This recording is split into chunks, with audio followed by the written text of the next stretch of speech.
আর নেককার ব্যক্তি, ওই ব্যক্তির শরীর থেকে যখন জানটা বাহির হয়, হযরতে আজরাইল আলাইহিস সালাম বলেন ওই ব্যক্তিটা এমন সুন্দর করে তার থেকে জানটা বের করা হয়, ঘুমন্ত কি বলে ছোট্ট শিশুরা যখন মায়ের কোলে দুগ্ধ পান করতে করতে ঘুমিয়ে যায়, মা টের পায় না সন্তান কোন দিকে ঘুমায়।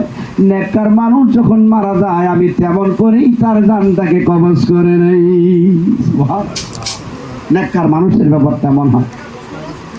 বন্ধুগণ আমার, সংক্ষিপ্ত আকারে কথাটা বলছি।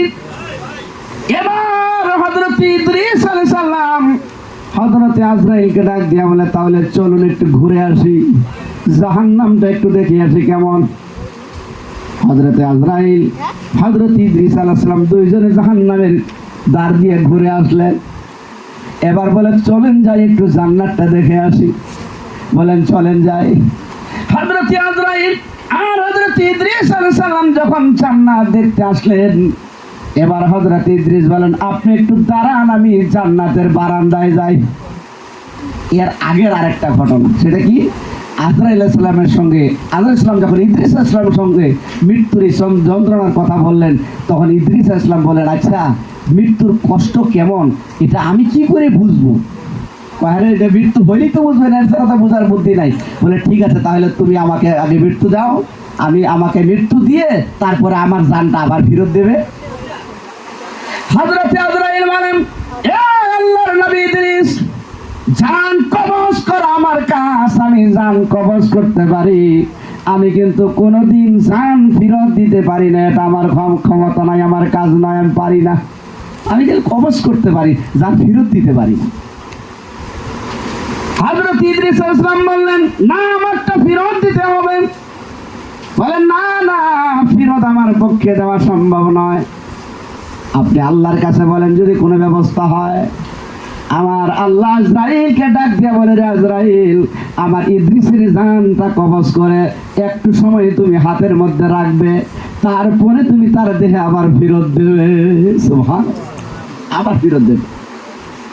এবার ইদ্রিস আলাইহিস সালাম হযরত আজরাইল ডাক দিয়ে বলেন, আপনি রেডি হন, এখনই আপনার মৃত্যু শুরু হয়ে যাবে, আপনার জান কবজ করা হবে। ইদ্রিস আলাইহিস সালাম বলেন, আমি রেডি।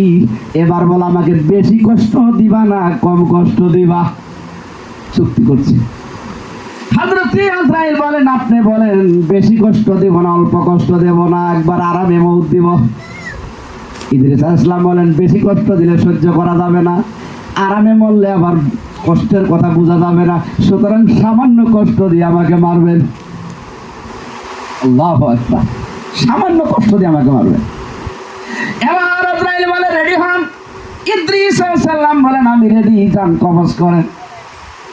এবার আজরাইল আলাইহিস সালাম যখন ইদ্রিস আলাইহিস সালামের জানটা নেওয়ার জন্য পায়ের আঙ্গুলে ধরে যখন চিপে যখন দিয়েছে, হযরতে ইদ্রিস আলাইহিস সালামের চোখগুলি এরকম বড় বড় হয়ে গেছে। এখন তার হুঁশ নাই, যখন চিপে দিয়েছে তখন তার হুঁশ নাই ইদ্রিস আলাইহিস সালামের। এমন করে চোখগুলি বেরিয়ে গেল। কিতাবের মধ্যে আছে ইদ্রিস আলাইহিস সালাম পেশাব করে ফেলেছে। এবার জান বেরিয়ে আসলো, জানটা আজরাইল সালাম অনেক সময় হাতে রাখলেন। এবার আবারও জানটা ইদ্রিস আলাইহিস সালামের বডিতে ফিরিয়ে দেওয়া হলো। যখন বডিতে জানটা ফিরিয়ে দেওয়া হলো, হযরত ইদ্রিস শোয়া অবস্থা থেকে দাঁড়িয়ে তিনি বসলেন। আজরাইল ইসলামের দিকে না তাকায় এইদিকে মুখ করে বসলেন, মুখ ফিরে ওইদিকে রাগ করে বসে আছেন, রাগ করে বসে আছে। ইদ্রিস আলাইহিস সালাম তিনি যখন অভিমান করে অন্যদিকে মুখ করে বসলেন, হযরত আজরাইল বলেন, ও আল্লাহর রাসূল, আপনার, ও আল্লাহর নবী, আপনার কি হয়েছে? রাগ করলেন কেন? কি হয়েছে? রাগ করবো না, যে কষ্ট দিয়েছেন আপনি শেষ দরজার কষ্ট দিয়েছেন আমাকে। হযরত ইদ্রিস আলাইহিস সালামের এই কথা শুনে আজরাইল বলেন, না না না, সবথেকে কম যেই কষ্টটুকুন হয় সেটাই আপনাকে দিয়েছি। হযরত ইদ্রিস বলেন, এটাই যদি হয় কম কষ্ট, তাহলে বেশি কষ্টটা কেমন হবে? এই দুনিয়ার মানুষ এটা কেমন করে সহ্য করবে? এবার জান্নাত দেখতে গেলেন, মনে আছে তো কথাটা? জান্নাত যখন দেখতে গেলেন, জান্নাতের বারান্দার কাছে গিয়ে ইদ্রিস আলাইহিস সালাম বলেন, আজরাইল আপনি একটু দাঁড়ান, আমি জান্নাতের বারান্দার থেকে একটু ঘুরে আসি। পাশাপাশি তো বাইরে দাঁড়ায় আছে আজরাইল। উনি বলে দরজা যখন খোলা, গেট খোলা, আমি একটু ভিতরে যাই না, একটু দেখেই চলে আসবো। এবার আল্লাহর নবী ইদ্রিস জান্নাতের বারান্দার মধ্যে যখন প্রবেশ করেছে, এবার আর বের হয় না। আজরাইল বলেন কি ব্যাপার, আপনি বের হন জান্নাত থেকে। ইদ্রিস আলাইহিস সালাম বলেন না, বাইর হব না। এবার বলেন না, বাইর হন। ইদ্রিস আলাইহিস সালাম বলেন আপনার কাজ কি? বলে আমার কাজ জান কবজ করা। কয় একজনের জান কয়বার কবজ করেন? কয় একবার। তাহলে আমার জান কবজ করেছেন একবার, আর কয়বার করতে চান? তো সুবহানাল্লাহ বলেন না। আমার কথা মানে বুঝেননি আপনারা? আর কয়বার আবার জান কবজ করবেন?